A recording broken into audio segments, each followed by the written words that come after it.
Hello दोस्तों, कैसे हैं आप सभी? आप सभी के मैं आपके प्यारे channel the success mind at the rate पे एक बार फिर से आपका स्वागत करता हूं। दोपहर के 2 बज चुके हैं और मैं आपके लिए लेकर के आ गया हूं भारतीय संविधान और राज्य व्यवस्था से संबंधित महत्वपूर्ण प्रश्नों को। तो फटाफट से चैनल से जुड़ जाइए और लोगों को भी जुड़ने का प्रयास कीजिए कि ज़्यादा से ज़्यादा लोग इस चैनल से जुड़ें दोस्तों, क्योंकि जब ज़्यादा से ज़्यादा लोग देखेंगे तो हमारा मनोबल बढ़ेगा, हम और अच्छा करने का प्रयास करेंगे। साथ ही साथ एक इन्फॉर्मेशन दे दूँ आपको कि सुबह 11 बजे जो क्लास दी जाती है वो आपके भूगोल से संबंधित होती है, दोपहर 2 बजे भारतीय संविधान राज्य व्यवस्था से, और रात के 8:05 पे जो क्लास होती है वो आपकी हिस्ट्री से संबंधित होती है। तो तीनों क्लास को बिल्कुल मिस मत करें। तीनों क्लास में काफ़ी महत्वपूर्ण सीरीज चल रही है, काफ़ी महत्वपूर्ण प्रश्न प्रोवाइड किए जा रहे हैं, जो कि डेफिनेटली आपको फ़ायदा होगा, क्योंकि उन सभी एग्ज़ामों को ध्यान में रखकर बनाई गई है जिनकी आप तैयारी करते हैं, चाहे वो यूपीएससी हो, यूपीपीएससी हो, टीजीटी, पीजीटी, बैंक या किसी भी कॉम्पिटिटिव एग्ज़ाम या वनडे एग्ज़ाम की अगर आप तैयारी करते हैं तो उन सभी के लिए ये प्रश्न इम्पोर्टेंट होंगे। तो प्यारे दोस्तों, वीडियो को शुरुआत से अंत तक ज़रूर देखें, वीडियो को शेयर कीजिए, लाइक कीजिए, वीडियो आपको कैसी लगती है कमेंट में ज़रूर बताएँ। चैनल को सब्सक्राइब कीजिए, बेल आइकन ऑन कीजिए ताकि वीडियो की अपडेट आपको मिलती रहे। आइए देखते हैं भारतीय संविधान और राज्य व्यवस्था के अंतर्गत कौन से महत्वपूर्ण प्रश्नों को रखा गया है। तो आज का पहला प्रश्न क्या कह रहा है? यदि किसी व्यक्ति को उच्चतम न्यायालय में कोई जनहित याचिका लगानी हो तो याचिका किस भाषा में लिखी जानी चाहिए? बात समझ में आया दोस्तों? यदि किसी व्यक्ति को उच्चतम न्यायालय में कोई जनहित याचिका लगानी हो तो याचिका किस भाषा में लिखी जानी चाहिए? 22 भाषाओं में से किसी भी भाषा में, याचिकाकर्ता अपनी मातृभाषा में, केवल अंग्रेजी में, हिंदी या अंग्रेजी में। तो आपको बता दूं दोस्तों, यदि किसी व्यक्ति को उच्चतम न्यायालय में कोई जनहित याचिका लगानी है तो उसे अंग्रेजी भाषा में बोलना है।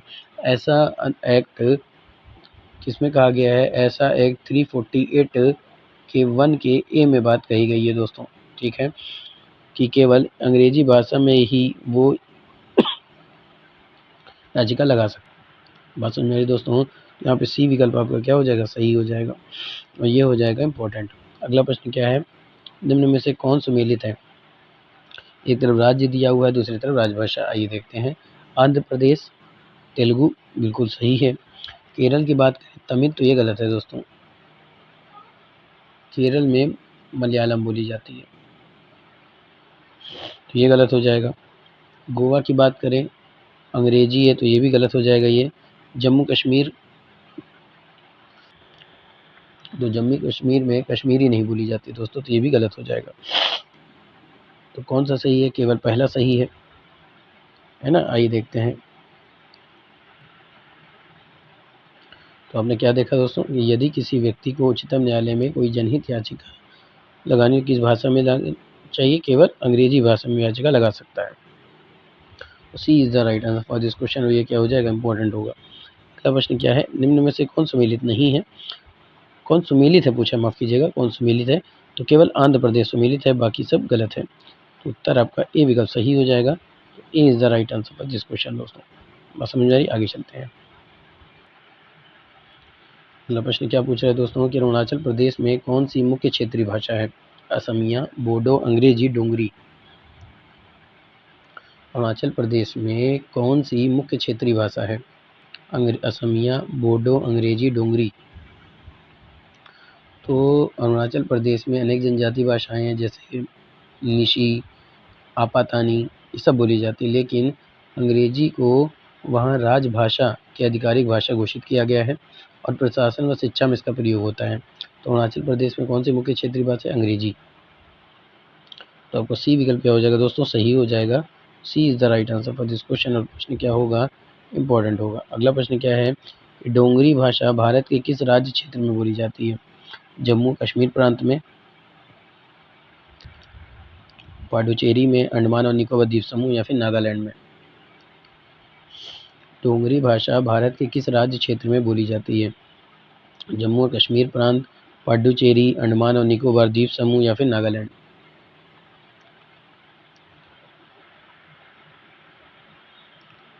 तो अगर हम बात कर लें डोगरी भाषा की, डोगरी भाषा मुख्य रूप से जम्मू क्षेत्र में बोली जाती है। यह संविधान की 8वीं अनुसूची में शामिल भाषा है और जम्मू कश्मीर की प्रमुख क्षेत्रीय भाषाओं में से एक है। तो डोगरी भाषा किस क्षेत्र में बोली जाती है? तो जम्मू कश्मीर प्रांत में। तो आपका ए विकल्प यहाँ पे सही हो जाएगा दोस्तों। तो A is the right answer for this question. अगले प्रश्न को देखते हैं। तो मेरे दोस्तों, डोगरी भाषा जो है भारत के किस राज्य क्षेत्र में बोली जाती है? तो बोली जाती है जम्मू और कश्मीर प्रांत में। ए विकल्प आपका सही हो जाएगा। अगला प्रश्न है, निम्न में से कौन सी भाषा है जो भारतीय संविधान की 8वीं अनुसूची में वर्णित नहीं है? नेपाली, कश्मीरी, सिंधी, अंग्रेजी। कौन सी भाषा है जो 8वीं अनुसूची में शामिल नहीं है?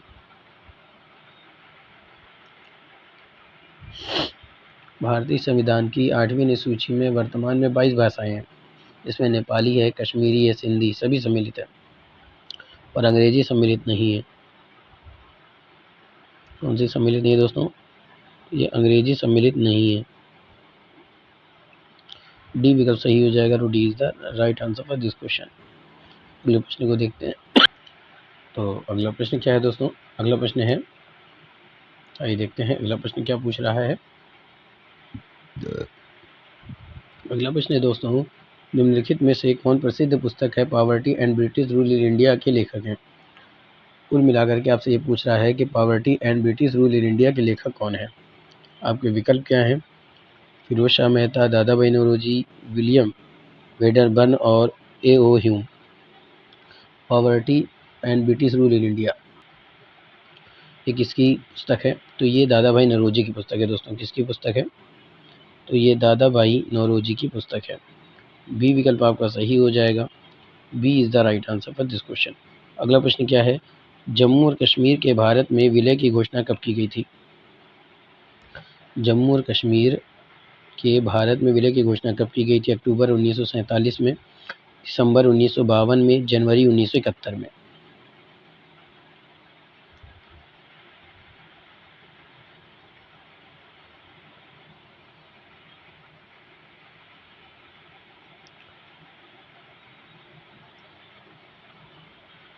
फटाफट से उत्तर दीजिए दोस्तों।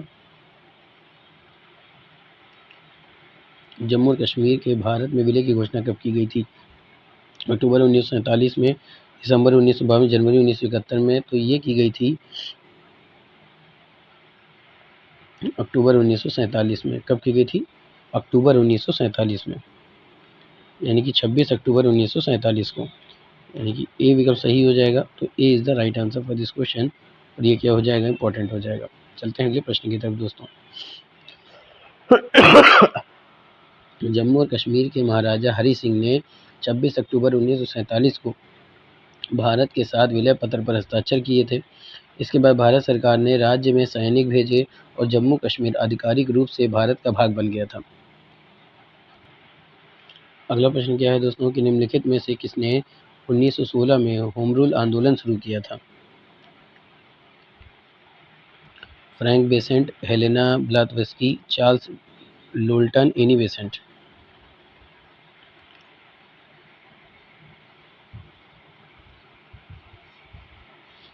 तो निम्नलिखित में से जिसने 1916 में होम रूल आंदोलन शुरू किया था वो कौन थी? तो वो एनी बेसेंट थी दोस्तों। कौन थी? Annie Besant.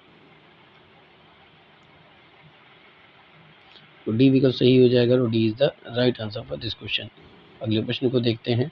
अगला प्रश्न है कि निम्नलिखित में से किस वर्ष में चार्ल्स द्वितीय के द्वारा बम्बई को ईस्ट इंडिया कंपनी को हस्तांतरित किया गया था? 1662 ईस्वी में, 1664 ईस्वी में, 1666 ईस्वी में या फिर 1668 ईस्वी में?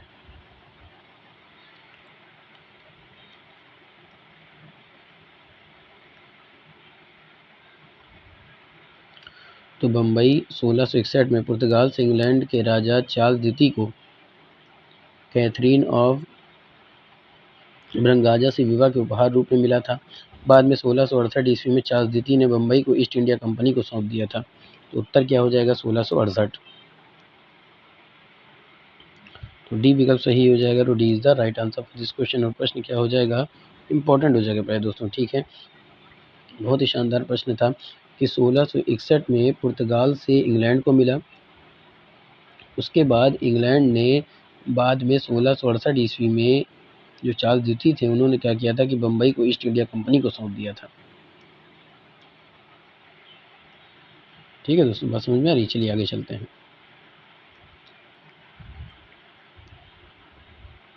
अगला प्रश्न है दोस्तों कि निम्नलिखित में से कौन सा भारतीय राष्ट्रवादियों के द्वारा साइमन कमीशन पर आपत्ति का सबसे महत्वपूर्ण कारण था? साइमन कमीशन में कोई भारतीय सदस्य नहीं था। भारतीय संवैधानिक मामलों की स्थिति को देखने के लिए अनुभवहीन लोगों को भेजा गया था। या दोनों सही है, उपरोक्त में से कोई नहीं। निम्नलिखित में से कौन सा भारतीय राष्ट्रवादियों के द्वारा साइमन कमीशन पर आपत्ति का सबसे महत्वपूर्ण कारण था? तो सबसे महत्वपूर्ण कारण यह था कि साइमन कमीशन में कोई भी भारतीय सदस्य शामिल नहीं था। साइमन कमीशन में कोई भारतीय सदस्य शामिल नहीं था, तो आपका ए विकल्प यहाँ पे सही हो जाएगा। तो A is the right answer for this question दोस्तों। ठीक है, और साइमन कमीशन 1927 की बात है ये। वो भारत के संवैधानिक सुधारों की समीक्षा के लिए भेजा गया था, लेकिन इसमें एक भी भारतीय सदस्य शामिल नहीं था। अगला प्रश्न क्या है? किसने कहा था कि हिंदू और मुसलमान भारत रूपी खूबसूरत दुल्हन की दो आंखें हैं? महात्मा गांधी, मोहम्मद इकबाल, सर सैयद अहमद खान, मोहम्मद अली जिन्ना। याद रखिएगा दोस्तों, सर सैयद अहमद खान ने यह प्रसिद्ध कथन कहा था कि हिंदू और मुसलमान भारत रूपी खूबसूरत दुल्हन की दो आंखें हैं और दोनों के सहयोग से ही देश प्रगति कर सकता है। तो उत्तर क्या हो जाएगा? सर सैयद अहमद खान, यानी कि सी विकल्प। C is the right answer for this question. और ये क्या हो जाएगा दोस्तों? इंपॉर्टेंट हो जाएगा। चलते हैं अगले प्रश्न की तरफ। अगला प्रश्न क्या है दोस्तों कि निम्नलिखित में से किसे 1882 में भारत में नगर पालिका संस्थाओं की स्थापना के लिए जाना जाता है? Lord Lytton, Lord Ripon, Lord Lansdowne, Lord Mayo. किसे 1882 में भारत में नगर पालिका संस्थाओं की स्थापना के लिए जाना जाता है? Lord Lytton, Lord Ripon, Lord Lansdowne, Lord Mayo. तो याद रखिएगा, लॉर्ड रिपन को स्थानीय स्वशासन का जनक कहा जाता है। उन्होंने 1882 में नगर पालिका संस्थाओं की स्थापना को प्रोत्साहित किया था ताकि भारतीयों को स्थानीय प्रशासन में भागीदारी मिल सके। तो 1882 में भारत में नगर पालिका संस्थाओं की स्थापना के लिए किसे जाना जाता है? तो लॉर्ड रिपन को जाना जाता है। किसे जाना जाता है दोस्तों? Lord Ripon. बी विकल्प सही हो जाएगा, तो B is the right answer for this question. अगला प्रश्न क्या है? कलकत्ता, बम्बई और मद्रास विश्वविद्यालय की स्थापना निम्नलिखित में से किसके परिणाम स्वरूप हुई थी? हंटर आयोग की रिपोर्ट, सर चार्ल्स वुड प्रेषण, भारतीय विश्वविद्यालय अधिनियम और हर्टोग समिति। कलकत्ता, बम्बई और मद्रास विश्वविद्यालय की स्थापना निम्नलिखित में से किसके परिणाम स्वरूप हुई थी? हंटर आयोग की रिपोर्ट, सर चार्ल्स वुड प्रेषण, भारतीय विश्वविद्यालय अधिनियम, हर्टोग समिति। तो चार्ल्स वुड का जो शिक्षा प्रेक्षण था वो 1854 को भारतीय शिक्षा का मैग्ना कार्टा कहा जाता है। इसी के परिणाम स्वरूप 1857 में कलकत्ता, बम्बई और मद्रास विश्वविद्यालय की स्थापना की गई थी। कब की गई थी स्थापना? तो 1857 में स्थापना की गई थी। ठीक है दोस्तों, और कलकत्ता, मुंबई, मद्रास किसके परिणाम स्वरूप हुई? तो ये चार्ल्स वुड का प्रेषण।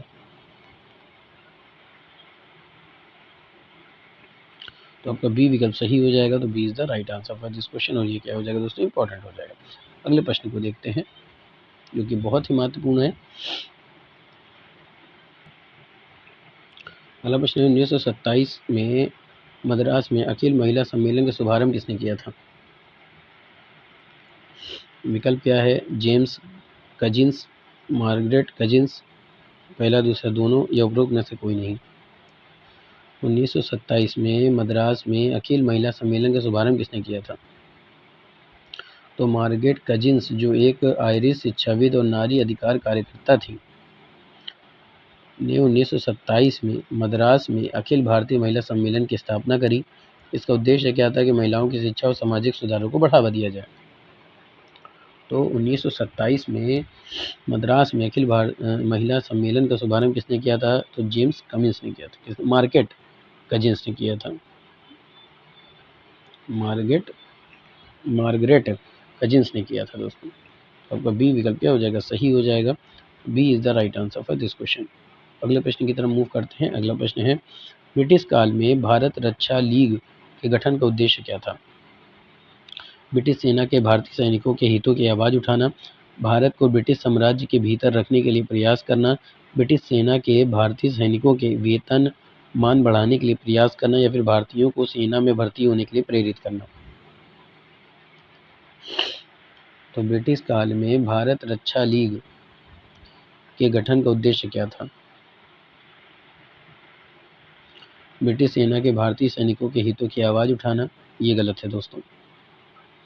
भारत को ब्रिटिश साम्राज्य के भीतर रखने के लिए प्रयास करना बिल्कुल सही है। ब्रिटिश सेना के भारतीय सैनिकों के वेतनमान बढ़ाने के लिए प्रयास करना, तो ये गलत है। भारतीयों को सेना में भर्ती होने के लिए प्रेरित करना, ये भी गलत है। उद्देश्य क्या था? तो बी विकल्प सही हो जाएगा कि भारत को ब्रिटिश साम्राज्य के भीतर रखने के लिए प्रयास करना। बी विकल्प सही हो जाएगा, तो B is the right answer for this question. और प्रश्न क्या हो जाएगा? इंपॉर्टेंट हो जाएगा। अगले प्रश्न को देखते हैं।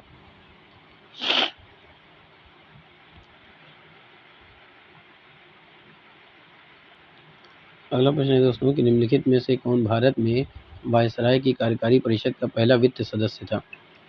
Sir Archdale Wilson, Sir William Jones, Horace Hayman Wilson, James Wilkins.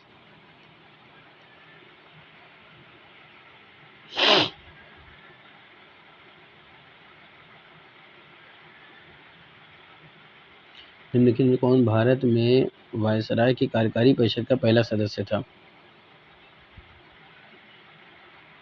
Sir Archdale Wilson, Sir William Jones, Horace Hayman Wilson, James Wilkins. तो इसका सही उत्तर हो जाएगा जेम्स। क्या हो जाएगा दोस्तों? इसका सही उत्तर हो जाएगा सर आर्कडेल विल्सन नहीं है इसका सही उत्तर, बल्कि जेम्स विल्सन होगा। ठीक है दोस्तों, क्या हो जाएगा? जेम्स विल्किंस होगा। ये इसका सही उत्तर होगा। तो D is the right answer for this question. और ये क्या हो जाएगा? इंपॉर्टेंट हो जाएगा। अगला प्रश्न क्या है? निम्नलिखित में से किसने प्रसिद्ध चटगांव शस्त्रागार छापे का आयोजन किया था? लक्ष्मी सहगल, सूर्यसेन, बटुकेश्वर दत्त, जे.एम. सेनगुप्ता। चटगांव शस्त्रागार छापे का आयोजन किया था।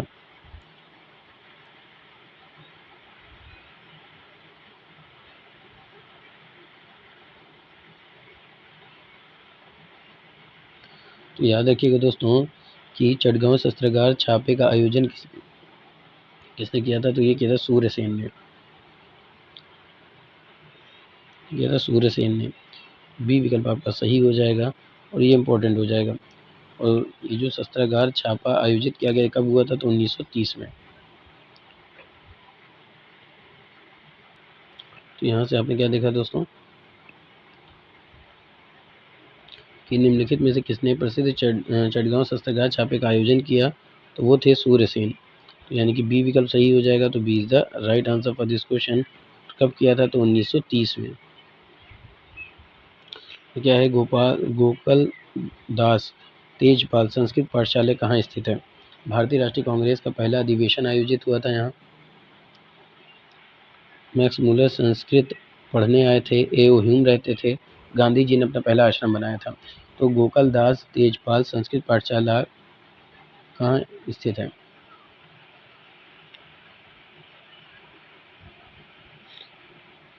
तो याद रखिएगा गोपाल दास तेजपाल संस्कृत पाठशाला भारतीय राष्ट्रीय कांग्रेस का पहला अधिवेशन यहाँ आयोजित हुआ था। तो आपका ए विकल्प क्या हो जाएगा? सही हो जाएगा। तो A is the right answer for this question. भारतीय राष्ट्रीय कांग्रेस का पहला अधिवेशन कब हुआ था? तो 1885 में ए.ओ. ह्यूम की अध्यक्षता में। ठीक है, गोपाल दास तेजपाल संस्कृत पाठशाला भारतीय राष्ट्रीय कांग्रेस पहला अधिवेशन 1885 में हुआ था और इसकी अध्यक्षता किसने की थी? डब्ल्यू.सी. बनर्जी ने की थी। अगला प्रश्न क्या है दोस्तों कि निम्नलिखित में से कौन सा भारत अधिवेशन 1935 के द्वारा प्रस्तावित संघीय संघ में रियासतों को शामिल करने का ब्रिटिशों का वास्तविक इरादा था?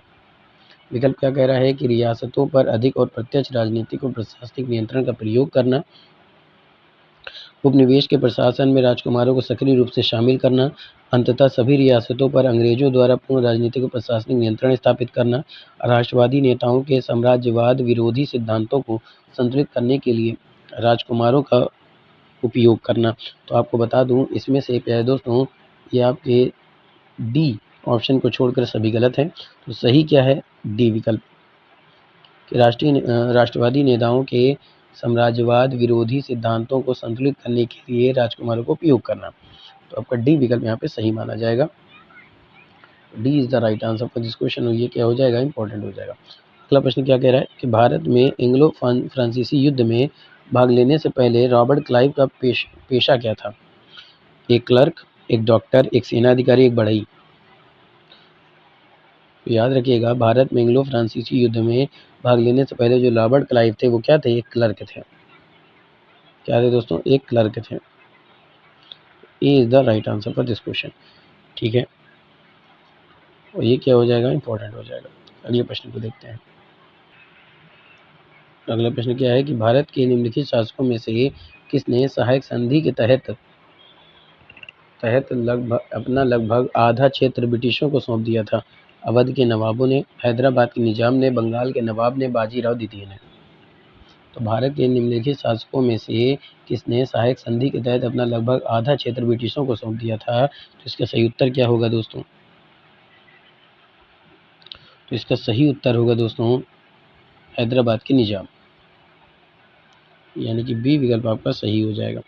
B is the right answer for this question. और प्रश्न क्या हो जाएगा दोस्तों? इंपॉर्टेंट हो जाएगा। ठीक है, हैदराबाद के निजाम ने 1798 में लॉर्ड वेलेस्ली के साथ सहायक संधि की थी। कब की थी? 1798 में। अगला प्रश्न क्या है? तृतीय आंग्ल बर्मा युद्ध निम्नलिखित में से किसके वायसराय के दौरान लड़ा गया था? किस वायसराय के दौरान? Lord Dufferin, Lord Lawrence, Lord Elgin द्वितीय, लॉर्ड रिपन। तो ये जो तृतीय आंग्ल बर्मा युद्ध था ये हुआ कब था? तो ये 1885 में हुआ था। ठीक है, और म्यांमार यानी बर्मा ब्रिटिश साम्राज्य में मिला लिया गया था, भारत का एक प्रांत बना दिया गया था। उस समय भारत के वायसराय कौन थे? Lord Dufferin. तो आपका ए विकल्प सही हो जाएगा दोस्तों। तो A is the right answer for this question. प्रश्न क्या होगा? इंपॉर्टेंट होगा। अगले प्रश्न को देखते हैं। अगला प्रश्न क्या है कि निम्नलिखित में से कौन सा भारतीय राष्ट्रीय कांग्रेस की ब्रिटिश समिति का जनरल था जिसकी स्थापना 1889 में हुई थी? भारत, भारतीय समाजशास्त्री, युवा भारत या फिर विदेशी भारत।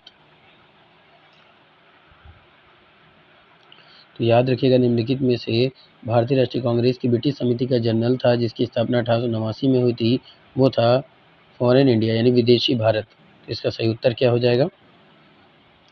इसका सही उत्तर हो जाएगा विदेशी भारत, यानी कि डी विकल्प।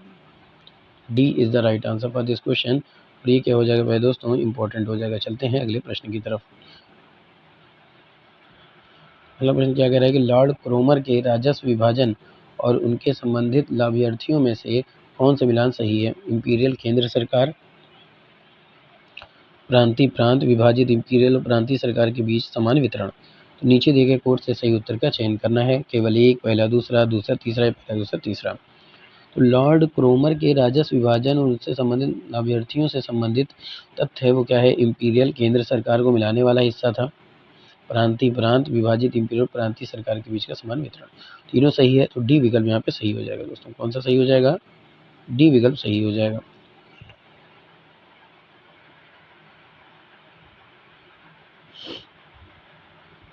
दोस्तों डी विकल्प क्या हो जाएगा? ये